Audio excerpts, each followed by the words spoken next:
Hello everyone, it's Jen and I am back today to teach you how to make a mug using vinyl, permanent vinyl. Yesterday, or actually depending on when you're watching this, earlier today, if you were following along yesterday, I filmed a video to teach you how to make this Valentine mug, this Kiss Me Valentine mug using the Cricut mug press and infusible ink.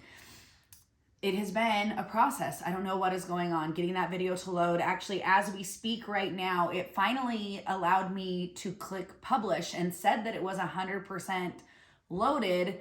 I still haven't actually seen it make it to the feed. So it's possible that you're gonna end up getting both of these videos in the same day. But yesterday, if you watch that one first, you'll see we used infusible ink. We made this cute mug. So on the outside for me, because I'm right-handed, on the outside it says kiss me. It looks like a conversation heart. Then we used the inside piece to add a decal image onto the other side of the mug. We are going to attempt to do the same thing today.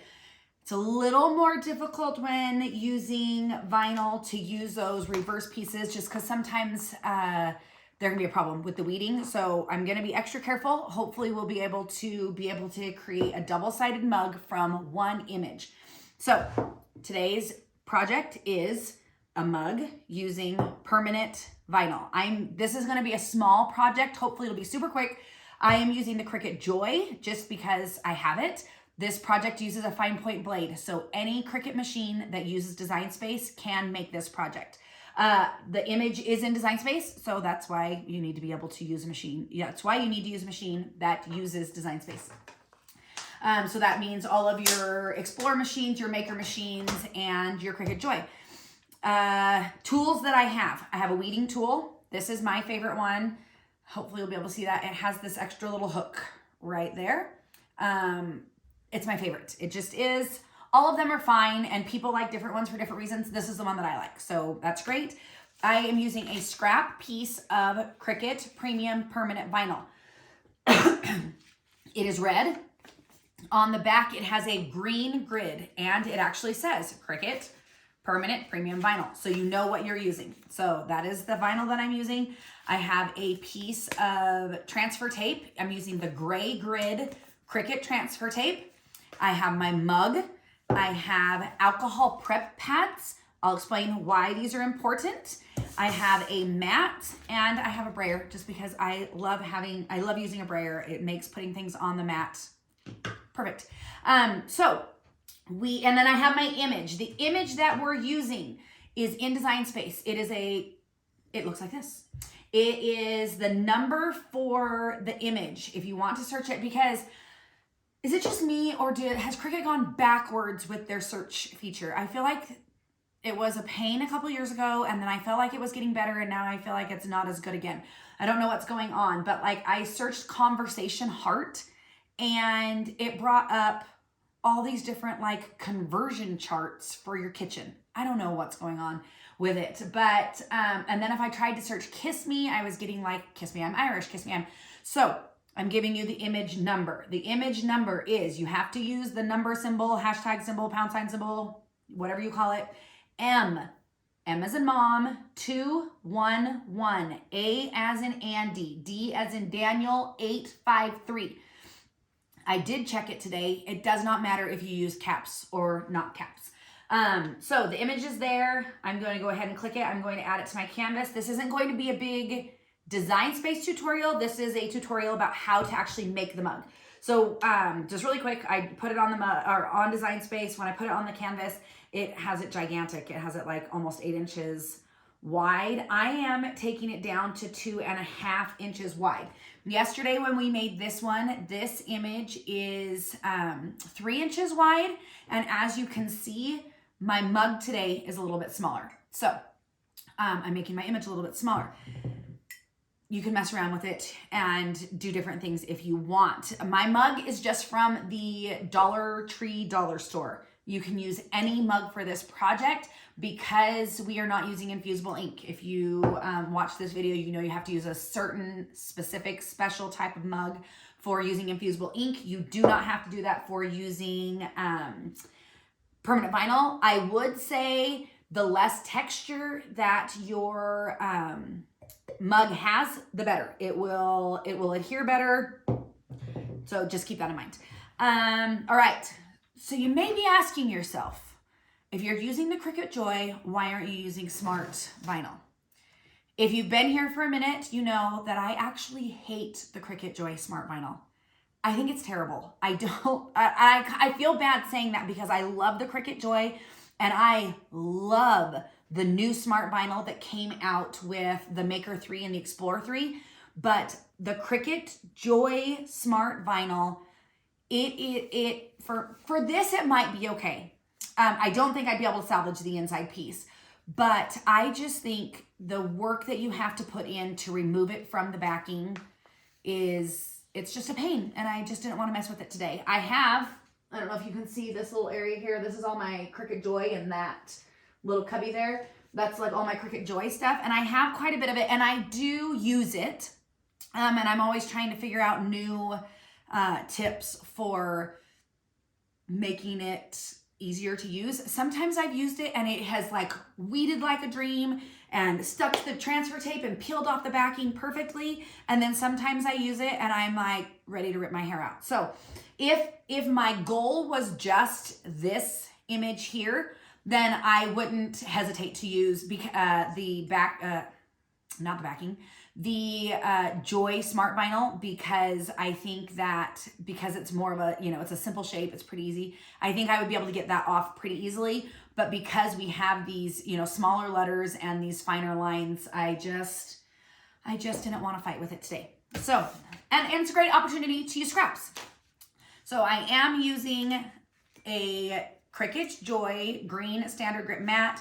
If you watched yesterday, I just taught this little trick of how to remove but when I take the plastic off of my mat, I always take it off and then flip it and set it down so that the part that touches the sticky part of my mat isn't getting any like dust and stuff from my table or any, animal hair or human hair or anything like that stuck to it.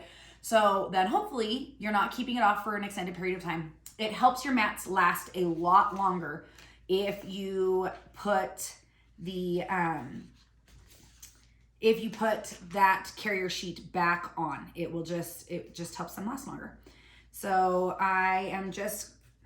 you can use the brayer. It's not a necessity. I like it a lot, but this is such a small piece, it's not a big deal. But if you were using the brayer, if you were using a bigger piece, then you can just use it to help push down.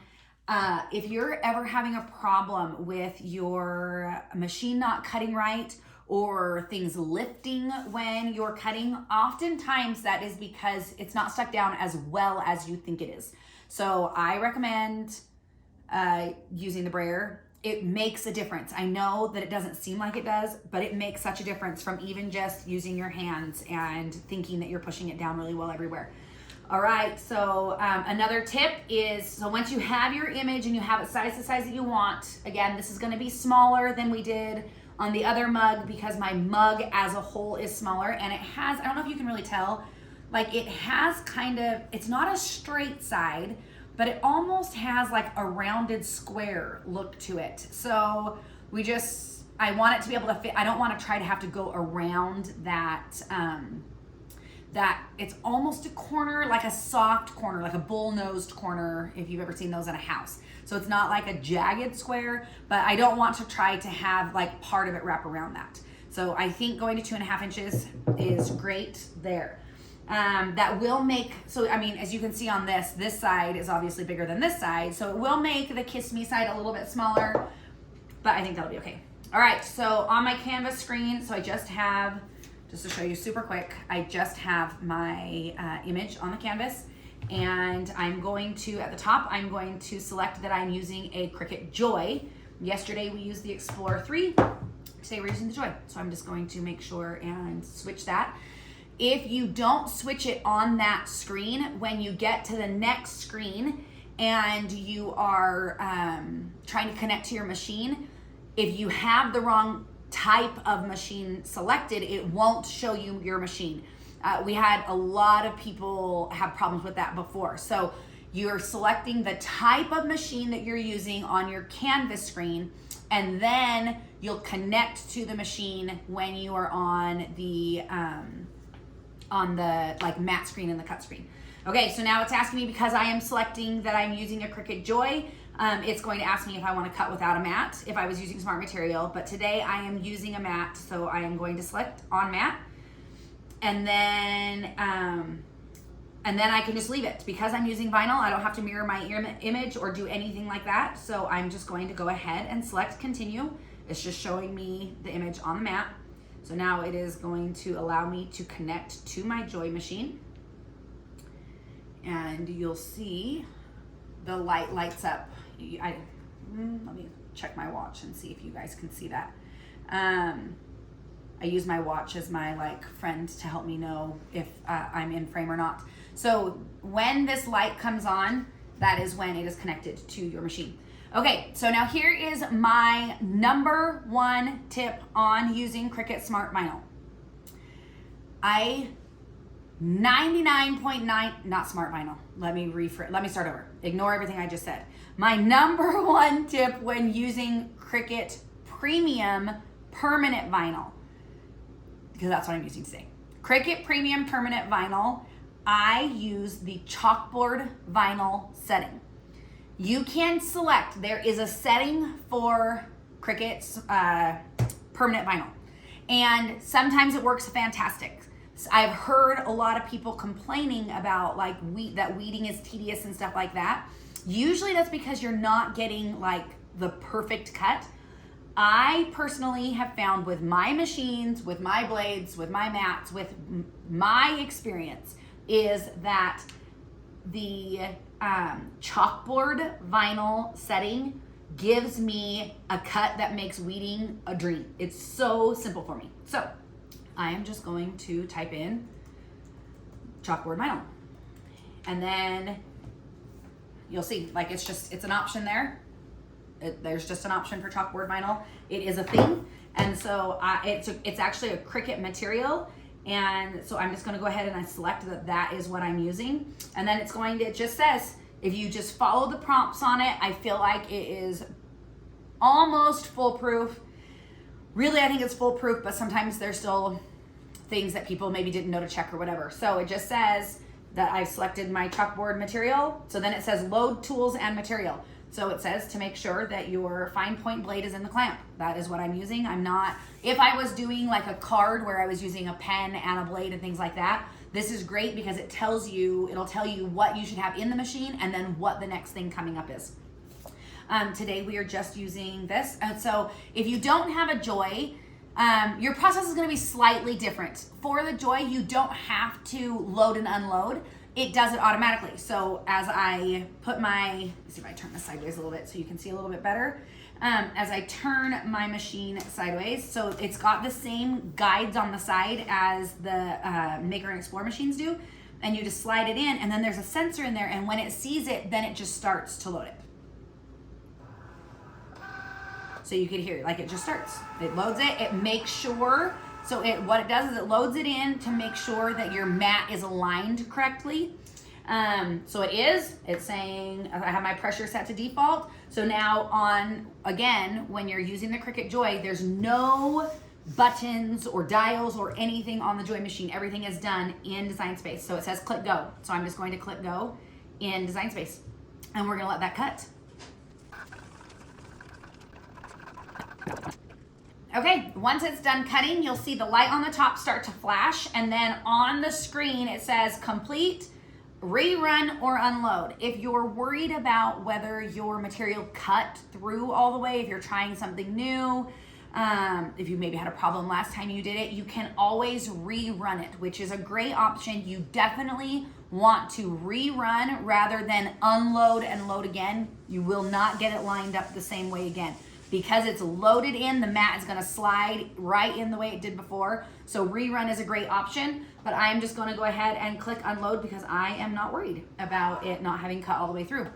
So now I'm gonna close up my Joy and just move it over to the side. I like to remove my mat from my material instead of my material from my mat. I feel like it helps keep your material from curling. So I'm just gonna go ahead and flip that over and then remove the material. And then I'm going to pick up my plastic sheet and flip it and just put it right back on top of my mat to help protect any dust and stuff from getting on it. All right, I have my, you can use scissors for this. I have my paper trimmer, so I'm just going to load it in here. I don't know why I turned it that way. You don't really need to see it. I like to save as much of my scraps as possible. So I'm gonna load it in and I'm just gonna trim it. So I still have this much of this little piece that I used. And then I'm gonna even trim it a little bit more on the side. It's not likely that I will have a use for, well, actually that's a lie. There is a possibility that I will have a use for something this small. So I'm just gonna put those out of the way. And then I am just going to grab my weeding tool and I'm gonna start by weeding the outside, like everything from the outside first. So the great thing about the Cricut weeding tool with the little hook is it does a great job. I'm hoping that you guys will be able to see this at least well enough. At just like hooking, you can just hook the corner and then peel up slowly. And I just moved it so it makes a little, and then just, I'm trying to show you. So just peel slowly. You can see like it weeds so easily when you use the chalkboard vinyl setting. I don't know what's different about it. I should get in there one time and see like how much difference the pressure is. All right, so now I'm going to go ahead and weed out the outside parts of the heart. So this little part here and this part here, because we're not gonna use those on the other side. So I'm gonna go ahead and weed those out. I got that piece removed and this other small piece removed. So now you can see we've got our heart here. So now I'm trying to think of a safe place. The one thing I didn't think about. I don't, actually, you know, I think I can just stick it to this. So normally what would be ideal is if I'm going to remove this inner heart piece, I don't want to stick it to something. So if I had a scrap piece, and usually I do, I'm just not seeing one like readily available. Having a scrap piece of like a carrier sheet is a great thing to stick it to because you don't have to worry about it like getting stuck to it. But because I'm trying to protect this inner heart and not pierce it with my weeding tool, I am just going to, I'm gonna make sure my hands are good and dry. And I am going to try to touch just like the tiniest little corner of it with my finger and just peel it away. So see how it's just, so this is almost similar to how we were weeding the infusible ink yesterday. So now I have my little sticker decal and I am just going to, again, just touch it a tiny bit, like the lightest touch on this mug. So now it's up and it's out of the way and it's not touching anything and this mug is clean. All right, so for permanent vinyl, we get a lot of questions about how long will it last when you're, you know, doing them with a mug and stuff like that. There are things you can do to help make it last longer. One of those things is using an alcohol prep pad. I like to use these. You can also use rubbing alcohol and a lint-free cloth. This is just like 2-in-1. They're super inexpensive for like 500 of them. I also use them when I do my nails. So I have a bunch of them on hand. So that's what I use. You want to make sure that your mug is clean of any lint pieces, any like maybe sticky residues, anything. So you're just going to go over the whole thing really well and then just let it air dry. Because it's rubbing alcohol, it doesn't take it long at all to air dry. And then we're just going to set it here and let it air dry while I get our transfer tape ready. So I did not grab, I knew I needed scissors. So I'm just grabbing a pair of scissors and I am going to just kind of eyeball my, so set these next to each other and just say, okay, if I cut it to this square, then that is plenty big enough for my piece here. I like to try not to waste transfer tape, and you can reuse transfer tape. So for permanent vinyl, you are going to use the gray grid transfer tape. There are a lot of options out there for transfer tape. I just really do like this. I know some people feel like they haven't had the best success with it. For me, it has always worked great. You can also use other brands of transfer tape. You can use masking tape or painter's tape. You can use, people like to use the clear contact paper that you can get at like Walmart or the dollar store. The problem with some of those other things like a tape or like a masking tape or a painter's tape and the clear contact paper is sometimes the residue, like the adhesive from the transfer tape can like leave a residue on the vinyl. And I don't like that. So I prefer to use the transfer tape whenever possible because you can use it over and over. I feel like you get a pretty good bang for your buck with it. Okay, and it's regularly on sale and you can buy it in bulk and all those things. So you might be wondering why I'm getting out a lint roller, and I'm gonna show you. So I'm just gonna go over this really quick, make sure I don't have any like linty things here. Because I'm gonna show you what I'm gonna do. I'm trying to keep my mug nice and clean. So I'm going to remove my transfer tape from the backing. So this is a great piece also. Like I like to keep this so I can stick my transfer tape back to it if it still looks good when I'm done. You can also keep pieces of this and then we could stick like your vinyl to it if you're doing something like a project I'm doing today. So I'm taking my transfer tape. I eyeball it. I know some people really try to like get their lines straight. That causes me a lot more stress than just readjusting it after I get it placed. So I just want to make sure that my transfer tape is covering my whole image. So I just laid it on top of it. We've got it all set here. And so now, oh, that's the other thing I forgot, my scraping tool. So now we're going to grab our scraping tool and I'm just going to, from the back, I like to flip it over, burnish the vinyl onto the transfer tape, and then you can go over the top as well. And do that. And now I'm going to pick it up and just going nice and slow, start at the corner and see how nice, like I'm telling you, the Joy Smart Vinyl would never transfer this easily. It's so stinking nice. Okay, so now I have my image and I have it on my transfer tape. So I can move these pieces out of the way. So now what I'm going to do is if I want to make this mug just like I made this one, I'm right-handed, so if I want the conversation heart image on the outside, then what I want to do is I want to turn my cup so that my handle is on my left hand. In order to help hold my cup still, this one's a little bit easier because it's not a total round edge, but I'm going to stick my transfer tape to my mat here, and then I'm going to stick my mug to my transfer tape. And I think you can see that. Slide this up a little bit, hopefully get it a little bit closer.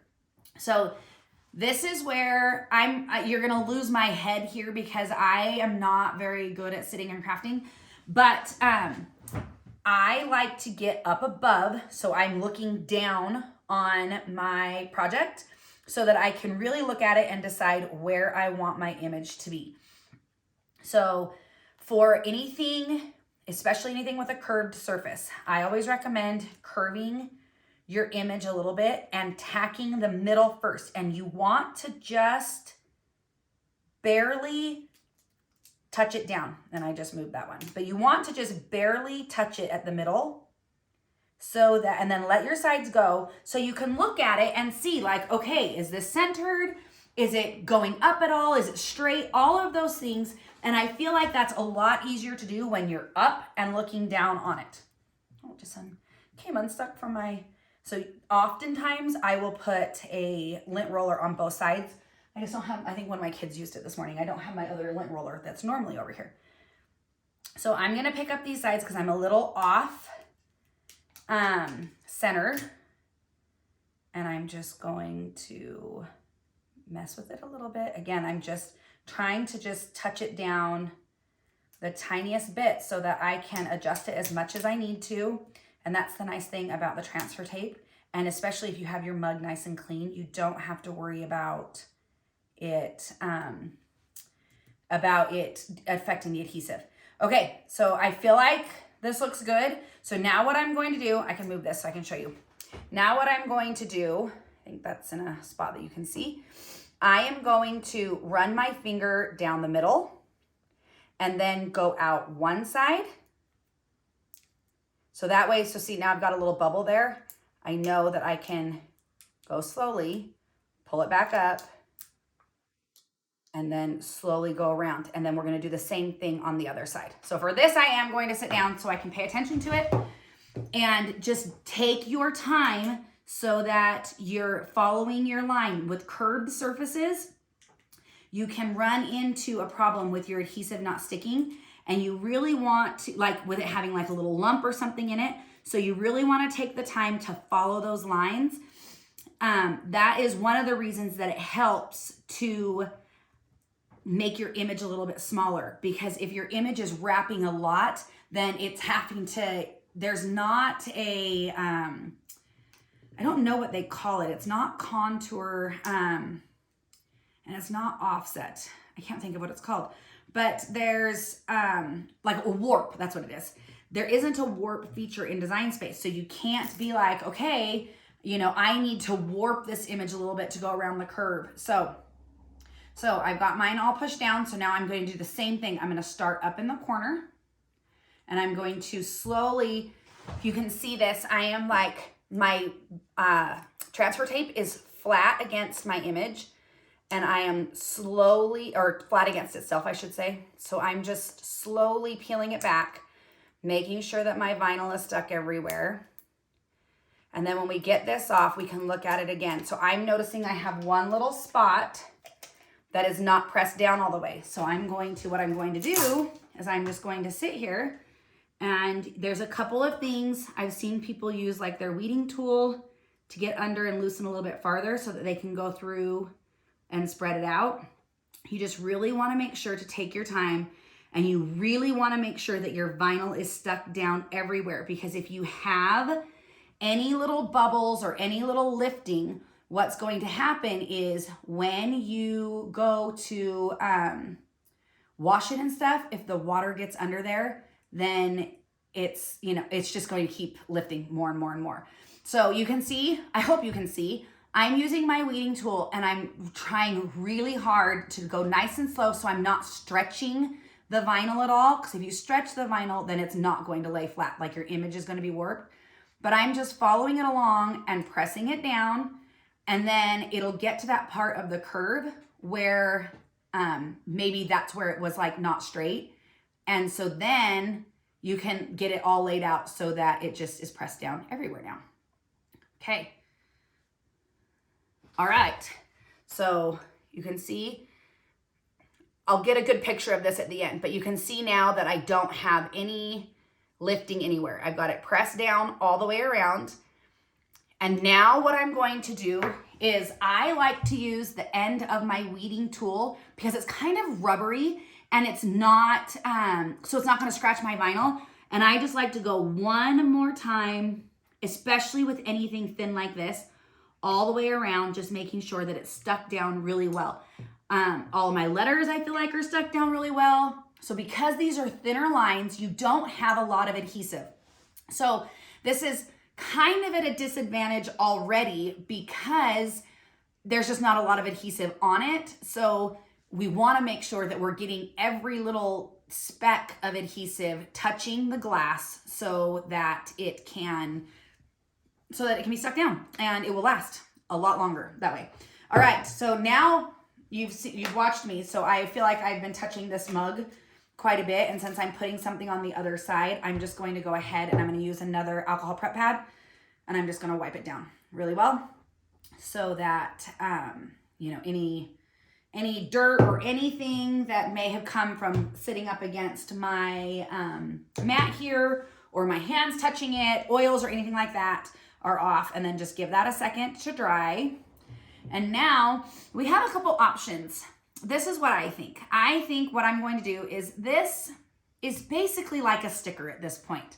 It's just one single image. It's a solid thing other than the little cutouts on the inside. So I don't feel like I need transfer tape. If you felt like you needed transfer tape, you can always take your piece of backing, you can stick it underneath it and then put your transfer tape on top of it. I'm not going to worry about that because sometimes you don't need transfer tape. If the vinyl that you're using is like a sticker, you can just apply it like a sticker. So I'm gonna stick my my lint roller. I have been forgetting that word for the last couple of days.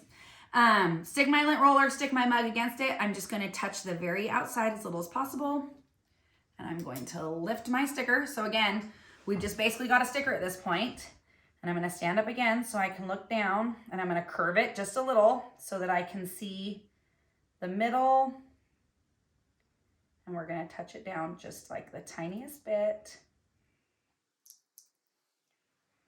And I feel like that actually looks really good. You can see where I've got it set. So I'm just going to do the same thing. I'm gonna go nice and slow. I'm gonna touch down the middle, and I'm gonna slowly push out.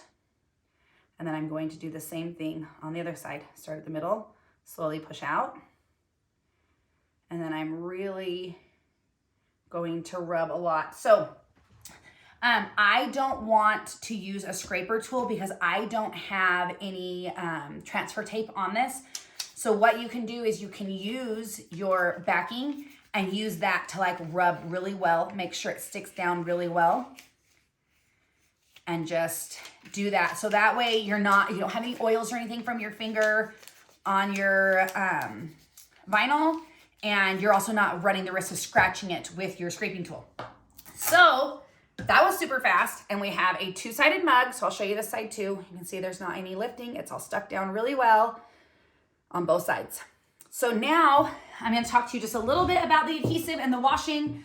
Really, we've got a mug made. It's done. We're half hour into this, and that's with me talking a lot. So we have the Kiss Me side, and it doesn't have a lot of adhesive. And then we have, or the Conversation Heart side that doesn't have a lot of adhesive. And then we have this side that has a lot of adhesive. If I was going to bet with just standard hand washing and drying, this side is going to last longer than this side. Just simply because it has more adhesive. There is more stuck to the cup than there is on this side.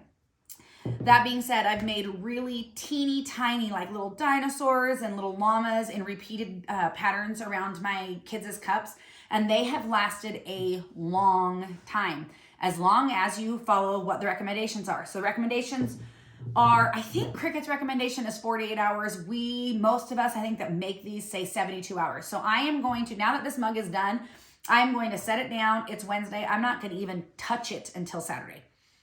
That way I don't, that is giving the adhesive a lot of time to cure and just adhere to the cup. We're just leaving it alone. We're going to just let it be. Once that 72 hours is up, then you can hand wash. So you want to hand wash only, don't scrub, and don't soak. Obviously, water is not going to be a friend to the adhesive in your cup. So you want to make sure that you're not putting it in a sink full of dishes to soak. Just give it a quick washing. I think, as most of us know, it's easiest and best to do immediately after using it. Just rinse it out, wash it out real quick, and then let it dry, and you'll be fine. Like I said, I wish I had one of them right here. I have these little color changing tumblers that I made for my kids. It's been over a year now, and they still have, the dinosaurs are like teeny tiny dinosaurs, and the only place we're really having any lifting is at the ends of the tail, where there is next to no adhesive at all. That it's helpful that we don't have a dishwasher, so my kids don't run the risk of forgetting and putting them in the dishwasher. Vinyl is also not microwave safe. So once you put vinyl on it, you should not put it in the microwave. You're just heating up that adhesive and stuff again, and that's not a good thing. I'm trying to think if there's anything else. Don't wash it with anything abrasive. You don't want to be scrubbing it with anything abrasive. But so there are your differences. So here's our two cups, two mugs. You're seeing the opposite sides of them. This mug is a sublimation mug. This is the Cricut mug. You have to have the mug press, and you have to have infusible ink. Well, I guess, okay, that's a lie. You could make this mug design using vinyl with this. But in order to make a mug with infusible ink, you have to have a specific mug that has a polymer coating on it. This mug is dishwasher and microwave safe. but obviously it requires more steps, and it requires more, you have to have the mug press, and you have to have a mug that's a little bit more expensive to be able to use. This mug is not dishwasher or microwave safe, but it was done super fast and can be made with a mug for $1 from the dollar store. I think they are both adorable. I think they look very similar, like if you're just looking at them. Obviously up close when you're touching them, if you get in there and feel, you can feel that there's a little bit of a thing there. There's nothing, it's just infused into the mug. So there's the differences. I think there's pluses and minuses to both. I will tell you, if you take care of this mug, it will last, and your image will last on it, and it's super fun. And you have so many color options and stuff with vinyl. There are fewer with infusible ink, but the longevity and the less, you have to be less careful with it when you're washing it and stuff and using it. So I hope that you found these tutorials helpful, and if you have, I would love for you to share them. We love teaching people. It's my favorite thing. I didn't know that about myself, but after a few years of working for Cricut and getting to do videos and stuff, teaching people how to use the machines and to make the projects that they want to make, I have learned that it is something that I love. I love teaching people. I love helping them learn how to use their machines. It makes me sad when people say that they have a machine and they don't know how to use it. So I am hoping that these couple of tutorials have helped you decide which type of mug maybe you want to make, and have helped you feel like you can do it, because I promise you can. Have a wonderful rest of your day, and we'll be back soon with another tutorial. Bye.